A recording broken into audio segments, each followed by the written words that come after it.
அதிகாரப்பூர்வ அரசியலுக்கு நடிகர் விஜய் ரெடி. 30 அணிகள், 2 லட்சம் நிர்வாகிகள்.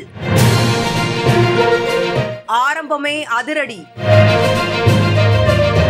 அதிகாரப்பூர்வ அரசியலுக்கு நடிகர் விஜய் ரெடி. 30 அணிகள், 2 லட்சம் நிர்வாகிகள். ஆரம்பமே அதிரடி.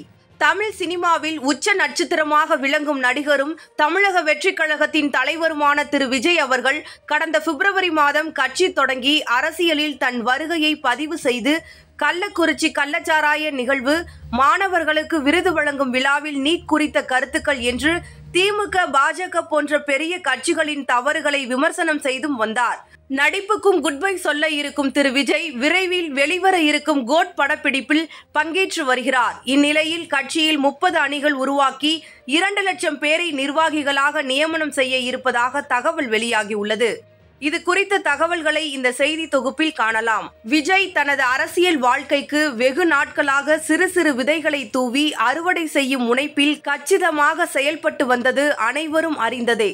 அவரது ரசிகர் மன்றங்களை மக்கள் இயக்கமாக மாற்றியது தொடங்கி கத்தி திரைப்படத்தை தொடர்ந்து மக்கள் இயக்கம் தொடர்பான மாநில, மாவட்ட நிர்வாகிகள் நியமனம் வரை மெதுவாகவும் நிதானமாகவும் அனைத்திலும் திறம்பட செயல்பட செய்தார். அரசியல் வருகையை பதிவிடும் முன்னரே பொது தேர்வில் சிறந்து விளங்கிய மாணவ மாணவிகளுக்கு தொகுதி வாரியாக விருது வழங்கும் விழா ஏற்பாடு செய்து அதன் பின்னர் கட்சியை பதிவு செய்து அரசியலில் நுழைந்தது என்று சொல்லிக்கொண்டே போகலாம். 2026ஆம் ஆண்டு சட்டமன்ற தேர்தலை மனதில் கொண்டு சினிமா வாழ்க்கையிலும் அடுத்த 2 படங்களுடன் ஓய்வு எடுப்பதாக உறுதி செய்தார்.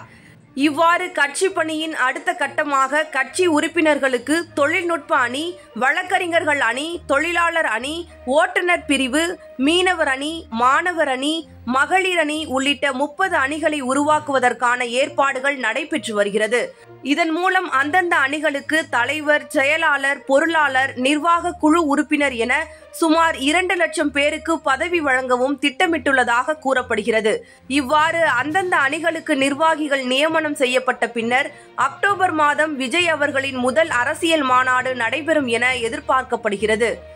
அந்த மாநாட்டின் போது தமிழக வெற்றிக் கழகத்தின் கட்சி கொடி, கொள்கைகள் உள்ளிட்ட பல்வேறு அறிவிப்புகள் அறிவிக்கப்படும் என்று தமிழக வெற்றிக் கழக நிர்வாகிகள் தெரிவிக்கின்றனர்.